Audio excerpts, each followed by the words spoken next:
Okay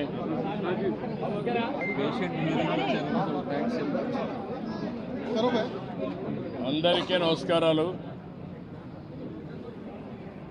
ఈరోజు నేను అదేవిధంగా జనసేన అధినేత పవన్ కళ్యాణ్ గారు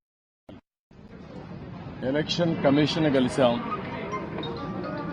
అన్ని విషయాలు కూడా చాలా స్పష్టంగా వారికి ఎక్స్ప్లెయిన్ చేశాం. నా సుదీర్ఘ రాజకీయ చరిత్రలో కానీ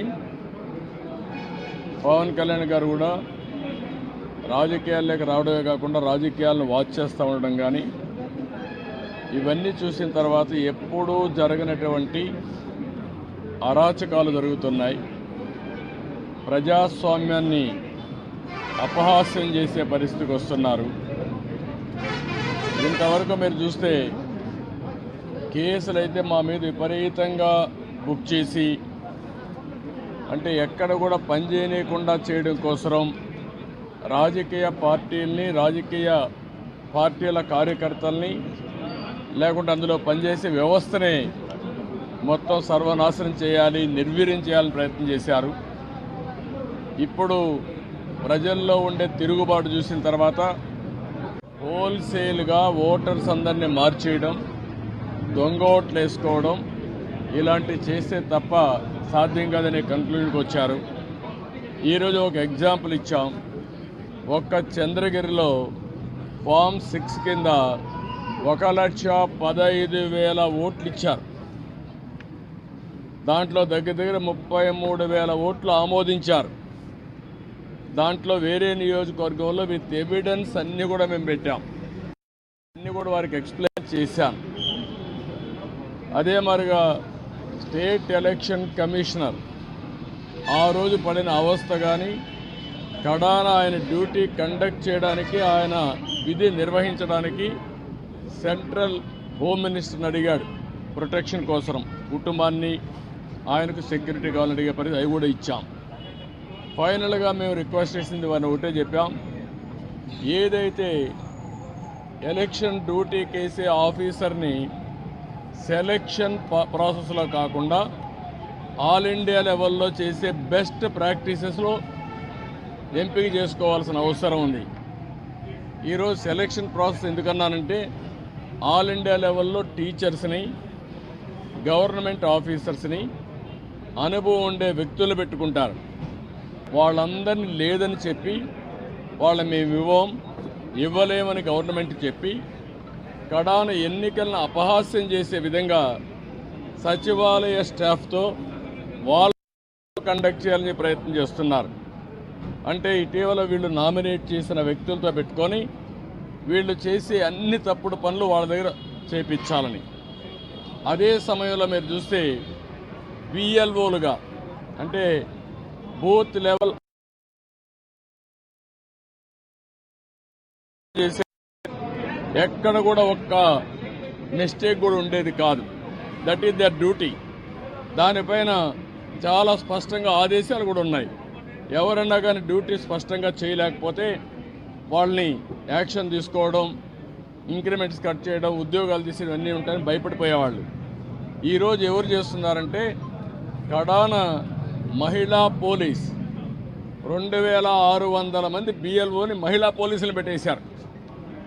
ఇది నాకు ఆశ్చర్యం వేస్తుంది. 83 నియోజకవర్గంలో మహిళా పోలీసుల్ని బిఎల్ఓకి పెడితే వాళ్ళకి మహిళా పోలీసులకు ఏం తెలుస్తుంది ఇవన్నీ అంటే? ఇంకొక పక్క వై ఏపీ నీడ్స్ జగన్ అని కలెక్టర్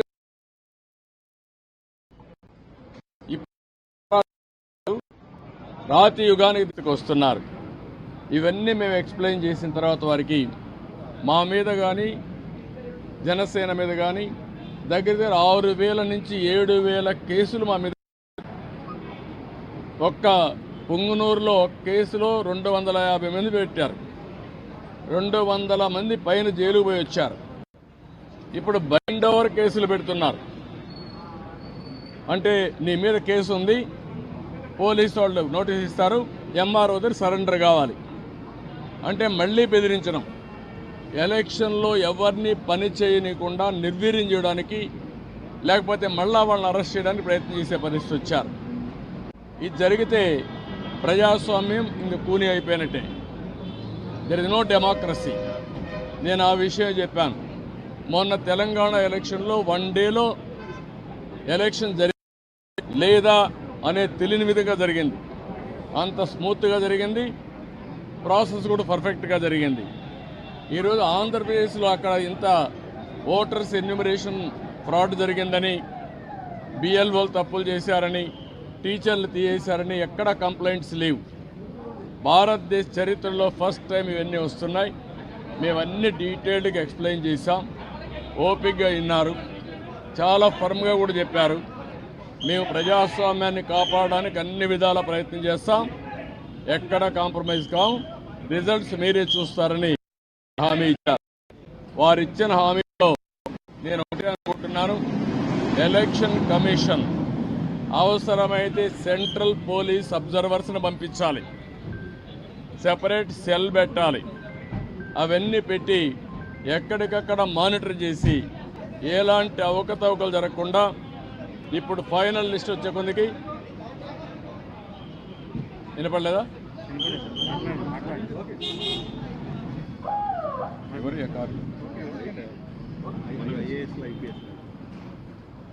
ఎప్పటికప్పుడు మానిటర్ చేయాల్సిన అవసరం ఉంది. ప్రజాస్వామ్యం కోసం మా ప్రయత్నాలన్నీ మేము చేస్తున్నాం, ఇంకా చేస్తాం. దాని గురించి సందేహం లేదు. ఒక్క ఓటు దొంగ ఓటున్న ఎలక్షన్ కమిషన్ దృష్టికి ఎప్పటికప్పుడు తీసుకుపోవడమే కాకుండా వీళ్ళు చేసే ప్రతి ఒక్క తప్పుడు పనిని మేము ప్రతిఘటిస్తాం, ప్రజాస్వామ్యాన్ని పరిరక్షించుకుంటాం. అదే సమయంలో ఎవరిని వదిలిపెట్టాం. కడాన కోర్టుకు కూడా వెళ్ళి తప్పు చేస్తే మాత్రం శిక్ష పడే వరకు ముందుకు పోతామని చెప్పి విజ్ఞప్తి చేస్తున్నా. We are confident. ఎలక్షన్ కమిషన్ అయితే పేషెంట్గా వినడమే కాకుండా వారు 5 కోట్ల మంది కంటే 4 కోట్ల ఓటర్స్ ఉన్నారు. వారందరికీ ఒక భరోసా ఇచ్చినట్టు వాళ్ళు భరోసా ఇచ్చారు. అది అమలవుతుందనే ఆశాభావంతో ముందుకు పోతున్నాం. తెలంగాణలో వేసిన ఓటర్లు చాలా మంది ఏపీలో కూడా ఓటు నమోదు చేస్తున్నారు. రీఎంట్రీ ఓట్లు ఎక్కువ ఉన్నాయని వైసీపీ. నేనేమంటానంటే, మీరు ఎన్నెన్నో ఆరోపణ చేయండి, వాడు ఓటేసినప్పుడు వాళ్ళకి నోటీస్ ఇచ్చి పర్ఫెక్ట్గా చేయాలి తప్ప మీరెవరు డిలీట్ చేయడానికి? ఎలక్షన్ కమిషన్ చేయాల్సిన పని, ఎలక్షన్ ఆఫీసర్లు చేయాల్సిన పని నువ్వు ఓటు చేయడానికి. నువ్వు కంప్లైంట్ ఇస్తావు, ఇచ్చిన తర్వాత వాళ్ళు వెరిఫై చేయాలి. ఒకవేళ ఇక్కడి నుంచి వేరే ప్రాంతానికి పోయారు, అక్కడ ఓటేయరు అంటే ఓటు ఇవ్వవా నువ్వు? అమెరికాకి వెళ్ళారు, అమెరికా నుంచి వచ్చి ఓటేస్తారు. వాడి యొక్క జన్మభూమి పైన, ఈ రాష్ట్రం పైన వాళ్ళకుండే ప్రేమ, ఈ రాష్ట్రంలో పుట్టిన వాళ్ళు. అంతేగాని నువ్వు కర్ణాటకకు పోయావు, నువ్వు ఓటేయడానికి వీల్లేదు, నువ్వు ఉపాధి కల్పిస్తే ఇక్కడే ఉన్నారు, అవకాశాలు కల్పిస్తే ఇక్కడే ఉండేవాళ్ళు. ఎందుకు పోయారు? అవకాశాలు లేకుండా పోయారు. అలాంటి వాళ్ళకి మేము ఓటు ఇవ్వమంటే కరెక్ట్ కాదు. అది వెరిఫై చేసుకోవాలి. అక్కడ వేయకుండా ఇక్కడ వేస్తే ఎలాంటి తప్పులు.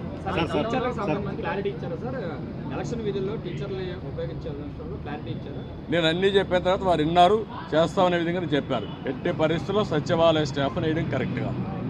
సెలక్షన్ ప్రాసెస్ కాదు, competitive best practices all over the country ఏవైతే చేస్తున్నారో అవే చేయాలి.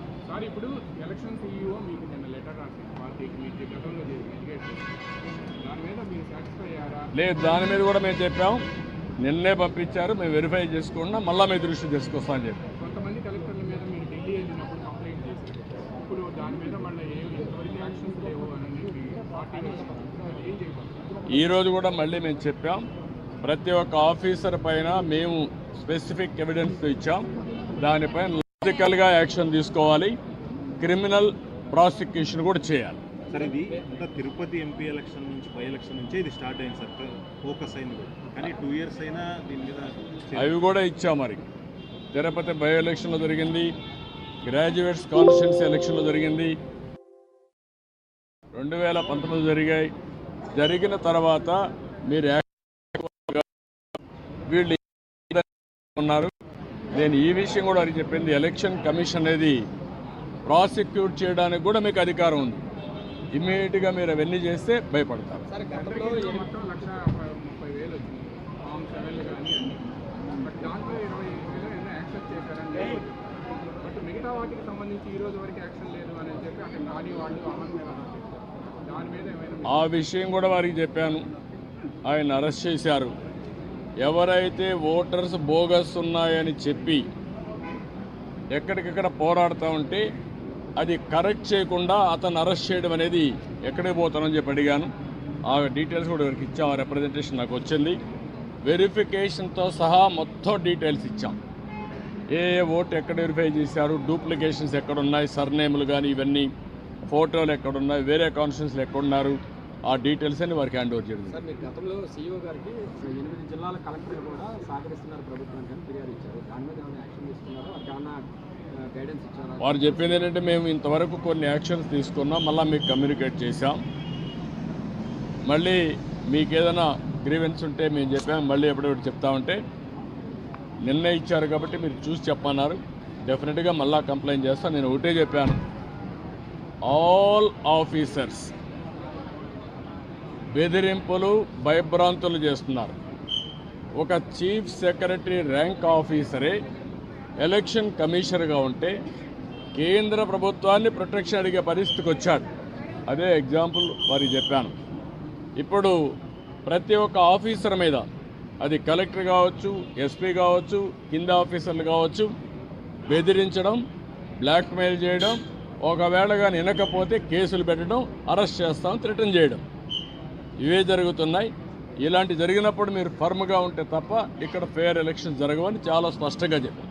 సార్, అసలు టైం సరిపోతుంది అంటారు. అంటే చర్యలు తీసుకోవడానికి ఇంకా ఎక్కువ రోజులు Two months ఏ ఉంది కదా సార్. 2 months ఉంది. అసలు వీళ్ళు తీసుకునే అవకాశం ఉందంటారా? అంటే మీరు ఒకటి గుర్తుపెట్టుకోవాలి, ఎలక్షన్లు 2 నెలలే ఉంది. ఎలక్షన్ ప్రాసెస్ స్టార్ట్ అయిపోయింది, ఎన్యూమరేషన్ అయిపోయింది, ఓటర్స్ వెరిఫికేషన్ అయిపోయింది. ఆ డేట్ కూడా ఈ నెల 24వ తారీఖు డేట్ కూడా ఇచ్చేశారు. ఇవన్నీ అయినాయి. కానీ ఫర్మ్గా ప్రతి ఒక్కటి ఎలక్షన్ కమిషన్ కానీ అనుకోకపోతే ఇంకా స్లిప్ అయ్యే అవకాశం ఉంటుంది. టైం ఇంకా మీకు తిరిగి రాదు. Election day is decided, polling day is decided, counting day కూడా డిసైడ్ అయిపోతుంది 2-3 రోజుల్లో. అది కాదు ఇక్కడ ఇష్యూ. వీళ్ళెంత ఫర్మ్గా ఇప్పుడు ఇంతవరకు చేసిన ప్రాసెస్ ఎట్లుందో చూడడానికి వచ్చారు. ప్రిపేర్డ్నెస్, ఆ ప్రిపేర్డ్నెస్లో ఏం చేయబోతున్నారో, ఏం జరిగిందో అన్నీ మేము మా యొక్క అబ్జర్వేషన్స్ కానీ, మాకుండే బాధలు కానీ, ఇక్కడ జరిగిన విషయాలు కానీ చాలా స్పష్టంగా వారికి ఎక్స్ప్లెయిన్ చేశాం. Now it is the duty of the election commission to conduct free and fair pole. నేను అది కూడా చెప్పాను. ఒకప్పుడు ఎలక్షన్ కమిషన్ లేనప్పుడు కూడా నేను ఎన్నికల్లో పోటీ చేశాను. తర్వాత ఎలక్షన్ కమిషన్లు రాజ్యాంగబద్ధంగా వచ్చాయి. అప్పుడు కూడా ఇంత ఘోరాలు జరగలేదు. అందరికీ నా హృదయపూర్వక నమస్కారాలు. ఫస్ట్ టైం చాలా కాలం తర్వాత ఫుల్ ఎలక్షన్ కమిషన్ రావడం, దాని తాలూకు సీరియస్నెస్ తెలియజేస్తుంది. ముఖ్యంగా ఆంధ్రప్రదేశ్ ఎన్నికలు చాలా ప్రజాస్వామ్యబద్ధంగా జరగాలి అని కేంద్రం ఎన్నికల సంఘం మన నిర్ణయం తీసుకున్నందువల్లే ఈ రోజున ఫుల్ ఎలక్షన్ కమిషన్ ఆంధ్రప్రదేశ్ విజయవాడలో రావడం జరిగింది. చంద్రబాబు గారు 3 సార్లు ముఖ్యమంత్రిగా పనిచేశారు, ప్రతిపక్ష నాయకులుగా ఉన్నారు. ఆయన సుదీర్ఘమైన అనుభవంలో కూడా నేను ఎన్నిసార్లు ముఖ్యమంత్రిగా ఉన్నప్పుడు కూడా ఎలా జరిగినాయని చాలా బాగా వివరించారు. ఎంత ఫెయిర్ ఎలక్షన్ జరగడానికి ఆయన సాయశక్తులు ఎలా కృషి చేశారో చెప్పారు. జనసేన తరపు అలాగే వైసీపీ ఏమేం చేసింది ఇప్పుడు దాకా, దొంగ ఓట్లు ఎలా రిజిస్టర్ చేశారు, చంద్రగిరి ఇందాక మీరు చెప్పినట్టు చంద్రగిరిలో దాదాపు 1,00,000 పైచిలుకు ఓట్లు దొంగ ఓట్లు నమోదు చేస్తే దాదాపు దాంట్లో 1/4 ఆల్మోస్ట్ దాన్ని యాక్సెప్ట్ చేశారు. ఇలా ప్రతి చోట, ప్రతి నియోజకవర్గంలో, ప్రతి బూత్లో ఏ స్థాయిలో దొంగ ఓట్లు నమోదవుతున్నాయి, ఎలా తీసేయాలి, వీటి మీద చాలా స్పష్టంగా వివరించారు. జనసేన తరఫు నుంచి నేను ప్రత్యేకంగా వివరించింది ఎలక్షన్ కమిషన్కి, మా వైసీపీ ప్రభుత్వం వచ్చినప్పటి నుంచి లా అండ్ ఆర్డర్ కంప్లీట్గా దిగజారిపోయింది. ఎవరన్నా ప్రజాస్వామ్య హాని జరుగుతుంటే గొంతెత్తితే పొలిటికల్ పార్టీస్ కానీ, వ్యక్తులు కానీ, ప్రైవేట్ వ్యక్తులు కానీ వాళ్ళందరి మీద కేసులు ఎలా పడుతున్నాయి, కేసులు ఎలా చేస్తున్నాయి, ముఖ్యంగా బైండ్ ఓవర్ కేసులు ప్రత్యేకించి పొలిటికల్ పార్టీ టీడీపీ వారి మీద కానీ, జనసేన కార్యకర్తల మీద కానీ ఇవన్నీ చాలా క్లియర్గా తెలియజెప్పడం జరిగింది వారికి. అలాగే పోలీసు అధికారులని ఇప్పుడు సడన్గా మారుస్తూ ఉన్నారు. లాస్ట్ 2 నెలలుగా మార్చేస్తూ ఉన్నారు. మళ్ళీ ఎన్నికలు సంఘం వచ్చేటప్పటికి మళ్ళీ వాళ్ళకి కావాల్సిన అధికారులను తిరిగి అక్కడ వేయించుకునేలాగా తీసుకొచ్చిన ప్రణాళికలు చేస్తాం. అది కూడా బలంగా తెలియజేస్తాం. అలాగే మహిళా కానిస్టేబుల్స్ ప్రత్యేకించి సంబంధం లేని చోట్ల వాళ్ళు దాదాపు 87 నియోజకవర్గాల్లో వాళ్ళు పెట్టారు. అది వాళ్ళు దూరం చేయమని ప్రత్యేకంగా ఆయన వివరించారు.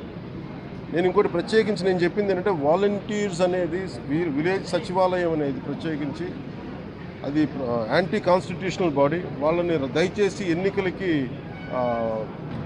ఎన్నికల సమయంలో వాళ్ళని ఉపయోగించొద్దని చెప్పి ప్రత్యేకించి విన్నవించాం. అలాగే మేము కోరుకుంది ఏంటంటే మీరు కనుక సంపూర్ణ దీని వైపు చూడకపోతే పారదర్శకత కన్నా ప్రజాస్వామ్యం కూలి అయిపోద్ది, ఇక్కడ హింస ఎక్కువైపోద్ది. అలాగే గత స్థానిక ఎన్నికల్లో కూడా ఏ స్థాయిలో కనీసం ఒక దళిత యువకుడు లాంటి ఒక కనీసం నామినేషన్ వేసే పరిస్థితిలో కూడా లేదు. అందరినీ చేశారని చెప్పి ప్రత్యేకించి అది వివరించాం. ఖచ్చితంగా వాళ్ళు ఒకటే ఎన్నికల ప్రధానాధికారి ఒకటే చెప్పారు ఆయన CEO, మేము చాలా కట్టుబడి ఉన్నాం, ఫ్రీ అండ్ ఫెయిర్ ఎలక్షన్ జరిగేలా కట్టుబడి ఉన్నాం అని చెప్పి అంత భరోసాగా ఎప్పుడు మాట్లాడటం. ఖచ్చితంగా ఇది కేంద్రం చాలా సీరియస్గా తీసుకున్న ఆంధ్రప్రదేశ్ ఎలక్షన్స్లోనే తెలియజేస్తూ ఉంది. ఈసారి ఫ్రీ అండ్ ఫెయిర్ ఎలక్షన్స్ ఉంటాయి, ప్రభుత్వాలు మారుతాయి అనే నేను మనస్ఫూర్తిగా నమ్ముతున్నాను.